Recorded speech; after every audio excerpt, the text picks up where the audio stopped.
IPLचा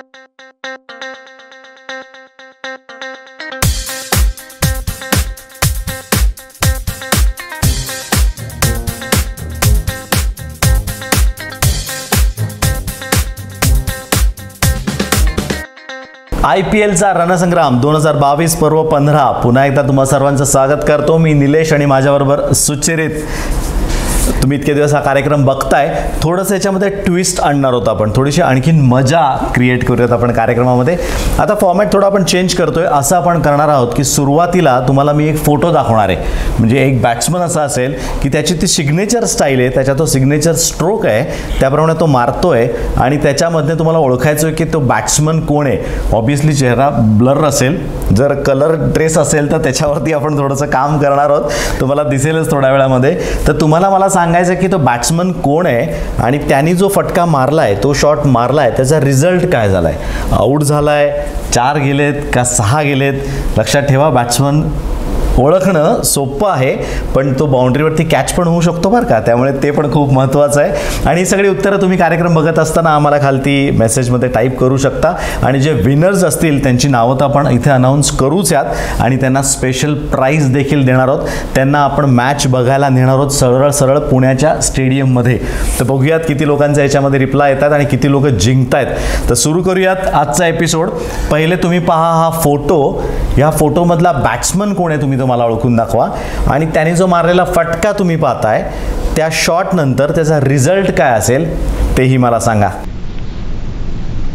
yes, photo तुम्ही सर्वांनी पाहिलेला आहेच आहे. तर मला सांगा हा बॅट्समन कोण आहे आणि त्याचबरोबर या शॉटचा रिझल्ट देखील सांगा की काय होतोय.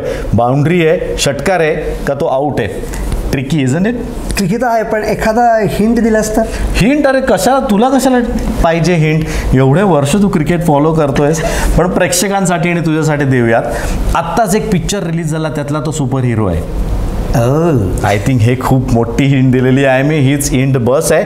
तर मला कळवा हा बॅट्समन कोण आहे आणि त्याच्या हे पेक्षा जास्त महत्त्वाचं म्हणजे त्या शॉटचा रिझल्ट काय झालाय ते पण मला तुम्हाला सांगायचं आहे. तर मित्रांनो, येऊयात आजच्या आपल्या मॅचकडे. Match number 9, Rajasthan Royals versus Mumbai Indians. काय सांगशील कॅप्टनबद्दल?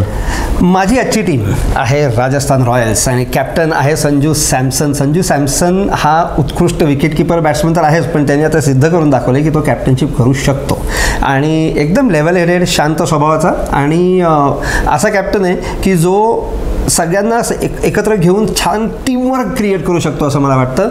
आणि त्यामुळे आजच असं नाही, ह्या एकंदरीत हंगामात तो चांगल्यापैकी कॅप्टनशिप करून दाखवेल असं मला नक्की वाटतंय. तुझ्या कॅप्टनबद्दल काही? यस, माझा कॅप्टन असणार आहे सगळ्यांना जगजाहीर आहे, नाव मोठं, 5 ट्रॉफीज घेतलेल्या. हे मी तुला कायम ऐकवणार आहे. 5 ट्रॉफीज आमच्याकडे आहेत. कारण आता शेल्फ म्हणजे म्हटलं गेलं एवढ्यात. आता परवाच आम्ही व्हिडिओ बघत होतो की एक वेगळा फ्लॅट घेतलेला आहे जिथे फक्त MIच्या ट्रॉफी ठेवणार आहेत ते लोक. ते काय बंगला पण घेतील, फ्लॅट काय छोटी गोष्ट आहे त्यांच्याकरता. तर त्यांनी सांगितलेलं आहे की फ्लॅटमधनं बंगल्यात शिफ्ट करायचं, त्यामुळे आणखीन ट्रॉफीज पाहिजेत, आणखीन आपल्याला रिवॉर्ड्स पाहिजेत. त्याकरता Rohit Sharma is going to be my captain today आणि तो दंगा करणार आहे. पहिली मॅच प्रथेप्रमाणे आम्ही हारलेलो आहोत, त्यामुळे आय एम हॅपी. माझ्या हिशोबाने चांगल्या गोष्टी होत आहेत. खरं खूप कमी असतं की मॅच हारून सुद्धा लोक खुश असतात, पण आम्ही आहोत कारण आम्ही पहिली मॅच नेहमीच हारत आलेलो आहोत. तर बघूयात ही मॅच कुठे खेळली जाणार आहे. ही मॅच खेळली जाणार आहे DY पाटील स्टेडियमवरती. बऱ्याच दिवसानंतर परत इथे आलेलो आहेत. महत्त्वाचा फायदा माझ्या टीमला म्हणजे मुंबईच्या टीमला असा आहे की आमचं हे होम ग्राउंड होतं बरं का. 2008चा पहिल्यांदा ज्यावेळेस IPL खेळलं गेलं त्याच आमचं होम ग्राउंड होतं. आणि खूप साऱ्या मॅचेस जिंकलेल्या आहेत त्यांनी या ग्राउंडवर. ह्यांना हे ग्राउंड खूप सुंदर, पिच अत्यंत सुंदर माहिती आहे सगळ्या प्लेयर्सना, स्पेशली मुंबईकडून खेळणाऱ्या प्लेयर्सना तर कॉन्फिडेंटली माहिती आहे की हे पिच कधी कसं वागतं. अगदी खरं आहे. पिच चांगलंच ह्यांना माहिती आहे. त्याचाच अर्थ पिचचा उपयोग देखील हे लोक चांगला करू शकतात. बॅटिंग विकेट जरूर असणार आहे, मदत करणार आहे बॅट्समनला. पण पुन्हा तोच प्रश्न येतो, टॉस जिंकल्यानंतर काय करायचं. टॉस जिंकल्यानंतर काय करशील तू सुचेल? बॉलिंग करेल असं वाटतंय, कारण पिच आणि या कंडिशन्सच्याच बरोबर अजून एक गोष्ट यांना ध्यानात ठेवावी लागते, म्हणजे आधीच्या मॅचेसमध्ये इथे सर्वसाधारणपणे काय झालंय आणि चेसिंग टीम जर खूप जिंकत आलेली असेल तर कॅप्टनचा थोडासा तो कल असतो किंवा मला या चेस करायला आवडेल. ग्रेट. त्यामुळे टॉस जिंकल्यानंतर काय करायचं ते तुम्ही ऐकलेच आहे सुचरितकडनं, त्यामुळे तेच करा, वेगळं काही करायला जाऊ नका. याचाच अर्थ पहिले बॉलिंग करा, चेस करा, त्यामुळे तुम्ही लवकरात लवकर मॅच संपवू शकता आणि जिंकू देखील शकता. यस, तर आता वेळ झालेली आहे ती प्लेइंग 11 जाणून घ्यायची. राजस्थानची आज काय असू शकते असं तुला वाटतं? राजस्थानची टीम ही मागची मॅच इतकी सुंदरपैकी जिंकलेली आहे की त्या कॉन्फिडन्सला घेऊन ते SRHच्या अगेन्स्ट मोठ्या फरकाने जिंकलेले आहेत. SRHला त्यांनी अगदी बाहेर करून टाकलं त्या संघाने आणि त्यामुळे ते त्या कॉन्फिडन्सने आलेले आहेत. यशस्वी जयस्वाल यंग आणि एकदम डायनॅमिक टाईपचा प्लेअर आहे. 20 धावा त्यांनी उत्कृष्ट गोळा केल्या होत्या. ठीक आहे, मोठी इनिंग नाही करू शकला, आज त्याला परत चान्स मिळेल असं मला वाटतंय. जॉस बटलर तुमच्याकडे जर असेल तर तुम्ही त्याला 11 घेणारच. इतका टॅलेंटेड प्लेअर आहे तो. T20 लिमिटेड ओव्हर्स करता तर खास करून अगदी. पण मला थोडं वनरेबल वाटलं रे तो जॉर्ज बटलर. एवढी धावपळ करताना मी कधी बघितले नव्हतं. क्रीज सोडून काय जात होता, म्हणजे तो डेस्परेट होता असं वाटत होतं. जॉर्ज बटलरला कोणीतरी सांगायला पाहिजे 2 बॉलमध्ये ते 100 नाही होत दादा, त्याकरता तुला 20 ओव्हर थांबावं लागतं. त्यामुळे थोडं थांबून जर त्यांनी बॅटिंग केली त्याच्यासारखा बॅट्समन नाही मी तुला सांगतो. I agree with you. तर जॉस बटलर आहे आणि किपिंगही तोच करेल. आणि यंगस्टर्सपैकी देवदत्त पडिक्कल काय सुंदर खेळतो. ऑन द राईज त्याचे स्ट्रोक्स तुम्ही बघा, विशेषतः डावखुरा आहे. आणि काही लोक मला सांगतात की म्हणजे फार असा उभा खेळतो, इरेक खेळतो, वाकत नाही वगैरे. पण मी तुला सांगतो मार्टिन क्रोपासून आपण असे खेळत आलेले लोक बघितलेत की जे फार मोठमोठं करिअर करून गेलेले आहेत. संजू सॅमसन काय खेळलाय मागचा इनिंग तो, अरे वा. 55 उत्कृष्ट धावा त्यांनी गोळा केल्या होत्या आणि तो मला असलाच पाहिजे. कॅप्टन आहे. जॉस बटलर किंवा सॅमसन दोन्ही किपिंगचे ऑप्शन्स त्यांच्याकडे आहेत. शॅमरन हेटमायरचं जर तू बघशील तर त्याचं मला एक खूप जास्त आवडलेली मागच्या वेळची गोष्ट अशी की आपल्याला वाटतं की हेटमायर आला म्हणजे आता तो नुसत्या छकड्या मारणार, चौक्या मारणार नाही. त्यांनी सिंगल्स वगैरे काढून चांगली एक गोळा केली होती आधी बारी आणि मग नंतर त्यांनी मारायला सुरुवात केली होती. Riyan Parag supremely talented, domestic क्रिकेटमध्ये खूप फॉर्मात आहे आत्ता आणि आत्ताच्या मागच्या मॅचलाही तो ठीकठाक खेळायला लागला होता. तर तो आहे. डॅरेन मिचेल आहेच. अश्विन आणि यजुवेंद्र चहल हे जे कॉम्बिनेशन आहे ना स्पिनमध्ये, जे व्हेरिएशन दोन्हीकडून येतो, हा ऑफ ब्रेक टाकतो, तो तिकडून राईट आर्म लेग ब्रेक टाकतो आणि त्यांची वेगवेगळी व्हेरिएशन्स. ह्या कचाट्यात बॅट्समॅन सापडला ना की तो खूप म्हणजे स्कोरिंगही अवघड जातं आणि विकेट्सही पडतात, दोन्ही होतं. त्यामुळे हे दोन जे इंडियाकरता खेळणारं कॉम्बिनेशन आहे ते RRला मिळतं इथे, त्यामुळे ते नक्की असेल.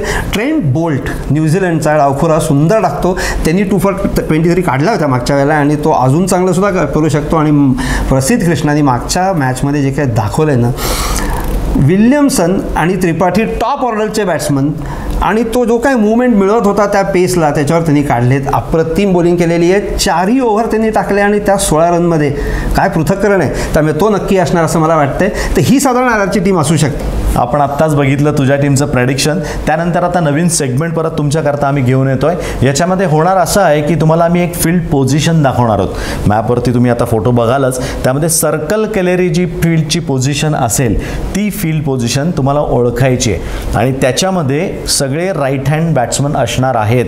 कारण टेक्निकली खूप तुम्ही साऊंड आहात मला माहिती आहे, त्यामुळे तुम्ही थर्ड मॅनचा आणि फाईन लेगचा गोंधळ तुमचा व्हायला नको आणि तुम्ही आमचाही करायला नको. त्यामुळे तुम्हाला मी सांगतो की सगळे बॅट्समन हे राईट हँडेड बॅट्समनच असणार आहेत. तर त्याच्या पद्धतीने ती फील्ड पोझिशन काय ती तुम्हाला सांगायचं आहे. तर तुम्ही बघू शकताय ही जी फील्ड पोझिशन तुमच्यासमोर आहे ती काय फील्ड पोझिशन आहे आम्हाला मेसेजमध्ये जरूर कळवा आणि जिंका जास्तीत जास्त प्राइजेस. यस, तर तुम्ही आता बघितलेलंच आहेत. बरेच सारे मेसेजेस सुद्धा यायला सुरुवात झालेली आहे. खूप लोक बघतायत. हे खूप इंटरेस्टिंग असणार आहे आणि प्राइजेस देखील आहेत बरं का तुम्हाला याकरता. ते काय आहेत ते मी पुढे जाऊन सांगेनच. माझ्या टीमकडे येऊयाच त्याच्या अगोदर थोडं बोलूयात RRच्याच टीमकडे.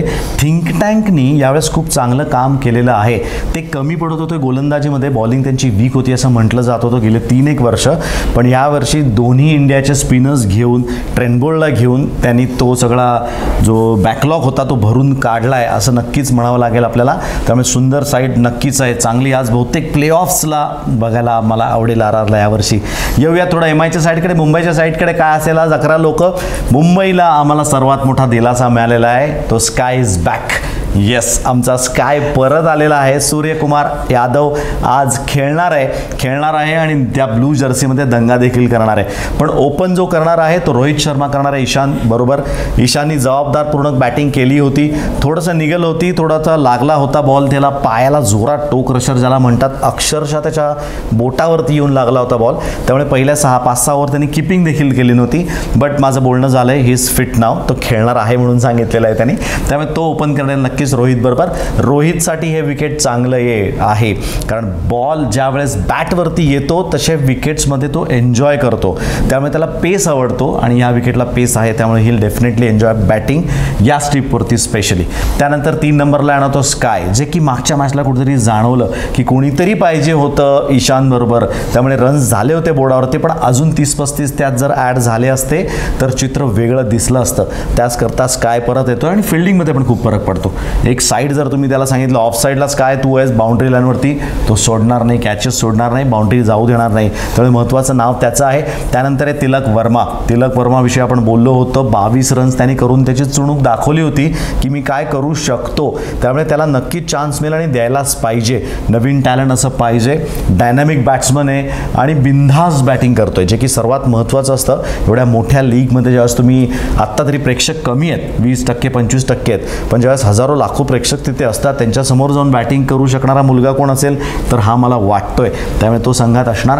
त्यानंतर कायरन पोलार्डची सुरुवाती कायम संतच होते, आपण बघितलेलं आहे. आत्तासुद्धा वेस्ट इंडिजचा कॅप्टन होता, एक मॅच तर खेळलाच नाही, दोन्ही मॅचमध्ये विशेष काही केलं नाही, पण सुरुवात जरी संत झालेली असेल तरी त्याला बरोबर आहे त्यावेळेस फोन येतो आमच्या हेड ऑफिसकडनं, म्हणजे आमच्या साहेब लोकांकडनं, आणि सांगतात कारण it's your time now baby, तुला करायचं आहे. पोलार्ड हा ना जरासा टाईम बॉम्बसारखा आहे, त्याच्याशी वाद पेटलेली असते आणि मग तो जेव्हा एक्सप्लोड होतो ना तो बाप रे बाप कमाल करून जातो एकदम अचानक. त्यामुळे फोन आल्यानंतर त्याची वाट तिथंच पेटवली जाते तुझ्या म्हणण्याप्रमाणे आणि मग तो ब्लास्ट होतो. त्यामुळे त्याला अजून जर आम्ही ठेवून वापरतो, पण टीममध्ये तो असणार, बॉलिंगही ठीकठाक करेल, तो जास्त लोड त्याच्यावरती देणार नाही आत्ता रोहित, असं तरी माझ्या डोक्यामध्ये आहे. त्यानंतर येणार आहे तो टीम डेव्हिडचं मला विशेष इथे सांगायचं आहे, त्याचा उल्लेख असा करायचा आहे की सिंगापूरमधनं आलेला पहिला क्रिकेटर हा आहे.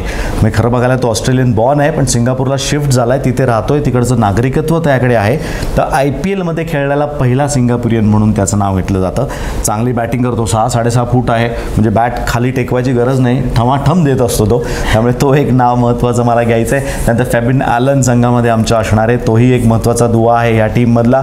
मुर्गन अश्विन बॉलिंगसाठी आपल्याला महत्त्वाचा बघितलं आपण, कारण रोहित शर्मा कुठेतरी स्पिनर्स त्याला आवडतात आणि तो मध्ये बरोबर त्यांना काढतो.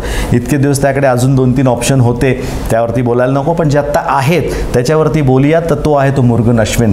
चांगल्या प्रकारे त्यांनी रोहितने त्याला हँडल केला होता, चांगली गोलंदाजी तो करतोय.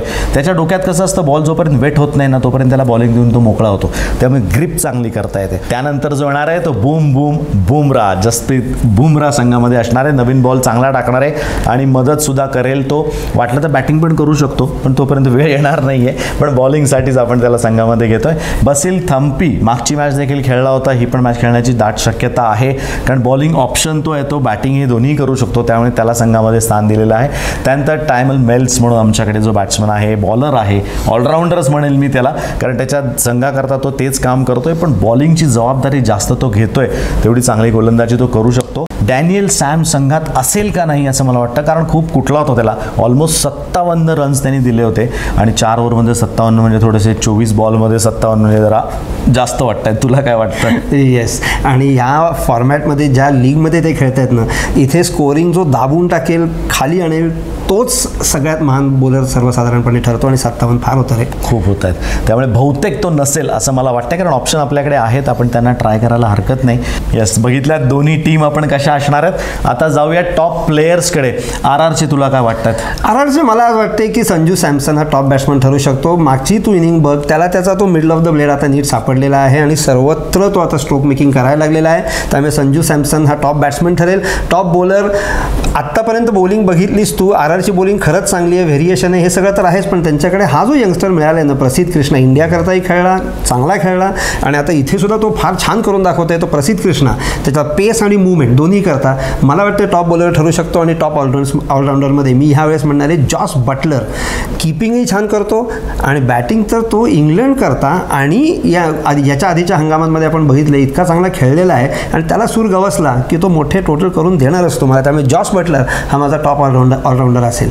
तुझे टॉप प्लेयर्स कोण आहेत आजचे? येस, MIचे टॉप बॅट्समन मी जाणार आहे स्कायकडे, कारण परत येतोय स्काय आणि आज तो करून दाखवणार. त्याला करून दाखवायची गरज नसते, ते होतंच त्याच्याकडनं, ते घडूनच जातं. कारण तो घरच्या मैदानावरती खेळणार आहे, घरच्या संघात खेळणार आहे, घरचा जर्सी घालणार आहे. त्यामुळे स्काय आज नक्कीच दंगा करेल असं वाटतंय. रोहित पण त्याच्याबरोबर आहे, ईशान पण आहे, पोलार्ड पण आहे, खूप नाव आहेत रे माझ्याकडे, पण स्काय काहीतरी करेल असं वाटतंय. बघूयात बॉलर तू जर मला विचारशील तर माझ्याकडे आज मी मुरुगन अश्विनचं नाव घेणार आहे. कारण मुरुगन अश्विन जी फिरकी जाळतो विणतो त्याच्यामध्ये कोण ना कोणतरी सापडतंच. आणि तुझ्याकडे बॅटिंग चांगली आहे, मी कायम म्हणत आलो आहे, बॅटिंगसुद्धा चांगली आहे, बॉलिंगसुद्धा चांगली आहे, एक समतोल संघ RR आहे. पण अश्विन कुठेतरी आज दंगा करेल असं वाटतंय. दोन्ही अश्विन आहेत, तुझ्याकडे अश्विन आहे, माझ्याकडेही आहे, पण माझा बाहेर टाकतो, तुझा आतमध्ये आणतो. त्यामुळे बघूया काय करतायत. त्यानंतर ऑलराऊंडर जर म्हणशील तर माझ्याकडे ईशान किशनचं मी नाव घेणार आहे. कीपर बॅट्समन, आज दोन्हीकडे कीपर बॅट्समनच ऑलराऊंडर म्हणून येतात. तसं कॅरन पोलार्ड पण आहे, पण मी ईशान किशनचं नाव घेईन. म्हणजे समोरासमोर मातब्बर प्लेयर आलेले आहेत आणि ह्या दोन्ही बॅलन्स टीम्स आहेत बरं का. म्हणजे तुझी टीम इतकी बॅलन्स्ड आहे, माझी टीम बॅलन्स्ड आहे, त्यामुळे अटीतटीचा सामना नक्की होऊ शकतो. जसं तू म्हणतोयस की दोन्ही संघ समतोल आहेत, त्यामुळे चांगली मॅच होणार आहेत. नक्कीच मॅच एन्जॉय करणार आहात तुम्ही सगळे. पण साधारण प्रेडिक्शनकडे जाऊयात. काय वाटते तुला, काय रन्स होतील आज? माझा आजचा अंदाज आहे साधारण 180-190च्या आसपास पोचायला हरकत नाही. 180-190 असं भाकीत आहे आणि ते खरं होईल असं म्हणायला हरकत नाही, कारण दोन्हीकडे बॅटिंग चांगली आहे, दोन्हीकडे बॉलिंगही चांगली आहे. पण 180-190 होईल असं वाटतंय. तर पाहूया. ही मॅच तर आपण पाहतोच आहेत, ही मॅच दुपारची आहे, त्यामुळे परत तुम्हाला मी आठवण करून देतोय. दुसरी मॅच आज जी संध्याकाळी होणार आहे ती होणार आहे GT आणि DC, गुजरात आणि दिल्ली या दोन संघामधली मॅच आहे. ती मॅच होणार आहे गहुंजे स्टेडियमवरती 7:30 वाजता. त्याच्याविषयी बोलायला तुमच्याबरोबर आम्ही पुन्हा येणार होतो 4 वाजता. पण त्याच्या अगोदर अजून सेक्शनमध्ये आपण नवीन एक ॲडिशन जी केलेली आहे. थोड्याशा ज्या गोष्टी आम्हाला माहिती आहेत क्रिकेटबद्दल, ज्या आम्ही ऐकल्यात किंवा आम्ही वाचल्यात कुठे, त्या आम्ही जास्तीत जास्त तुमच्यापर्यंत पोहोचवणार आहोत. तर त्याचा एक प्रयत्न असा राहणार आहे. तर आज काय सांगतोयस तू? आज आपण ही मुंगूस बॅट जी खूप प्रसिद्ध झाली आहे रिसेंटली 83 वर्ल्ड कपमध्येही तू बघितलं असेल, डायलॉगमध्ये आलेली आहे. त्याच्यामुळे त्याला त्यावेळेस मुंगूस नाव नव्हतं ना, त्यावेळी मुंगूस नाव नव्हतं, तलवार निकाल तो म्हणतो. आणि ती जी बॅट आहे त्याच्याबद्दल आपण बोलणार आहे. तेव्हा ती स्लॅझेंजर WG म्हणून फेमस होती. या बॅटची जर क्वालिटीज तुम्हाला सांगायचं झालं तर त्या अशा आहेत की त्याचं ब्लेड छोटं आहे, हँडल जरा मोठा आहे आणि बॅटचे शोल्डर्स जे आपण म्हणतो ते कट केलेले आहेत. यांनी होतं काय, ती बॅट स्विंग करताना जास्त चांगली जाते आणि ती स्ट्रोक मेकिंग करता खूप भारी समजली जाते, अशी ती बॅट आहे. याचाच अर्थ काय, तर स्वीट स्पॉट ज्याला म्हणतात तो त्यांनी जास्त केलेला आहे. म्हणजे बॅट सगळेच तुम्ही लोक वापरता, शोल्डरपासून अगदी बॉटमपर्यंत असं, पण स्वीट स्पॉट ना त्याच्यामधला 20%-30%च असतो. पण मुंगूस बॅट तुम्ही बघाल तर स्वीट स्पॉट जो आहे तो ऑलमोस्ट 50-55% पर्यंत जातो. त्यामुळे कुठेही बॉल लागला त्या लाकडावरती तर लांबच जातो. आणि असा एक गैरसमज आहे की ही बॅट बॅन केलेली आहे का काय ICCनी BCCIनी, तर असं दिसतं की ती बॅन केलेली नाही, ऑफिशियली बॅन नाही अजून. पण ती बॅट जी आहे ती वापरायला सुद्धा सोपी नसते आणि स्ट्रोक मेकर्सच खूप प्रॅक्टिस करून नेट्समध्ये ती वापरू शकतात. त्यामुळे कदाचित प्लेयर्स फार वापरत आहेत. मॅथ्यू हेडननी एकदा वापरलेली मात्र मला आठवते. सुरुवातीला मॅथ्यू हेडन घेऊन आला होता, पण त्यावेळेस विषय आता तेव्हाही तोच झाला होता जो की आत्ता होतोय. आता टो क्रशर बॉलर आलेत, म्हणजे काय यॉर्करवाले आलेत. तर तुम्ही 6 फुटाचा देह, ती बॅट एक तर आखूड ती कधी खाली येणार, त्याकरता जास्त लोक ती वापरत नाही आहेत असा माझा तरी अंदाज आहे. तुला काय वाटतं? करेक्ट. आणि म्हणजे याचा अर्थ असा होतो की ती भले स्ट्रोक मेकिंग करता चांगली असेल पण त्याला लिमिटेशन सुद्धा आहेत. विकेट्स वाचवणं आणि हा महत्त्वाचा मुद्दा या मॅच सेक्शनमध्ये असतो. त्यामुळे विकेटवरती जास्त लक्ष देणारे बॅट्समन आहेत, म्हणून कदाचित मुंगूसला तेवढं जास्त इम्पॉर्टन्स मिळत नसेल किंवा जास्त लोक वापरत नसेल. वा, फार छान. असं रोज काही ना काहीतरी आम्हाला तू ज्ञान देतच जा. माझ्याकडे ज्या गोष्टी आहेत त्याही आम्ही तुमच्यापर्यंत पोहोचवू. तर तोपर्यंत तुम्ही पाहत राहा फक्त सकाळ.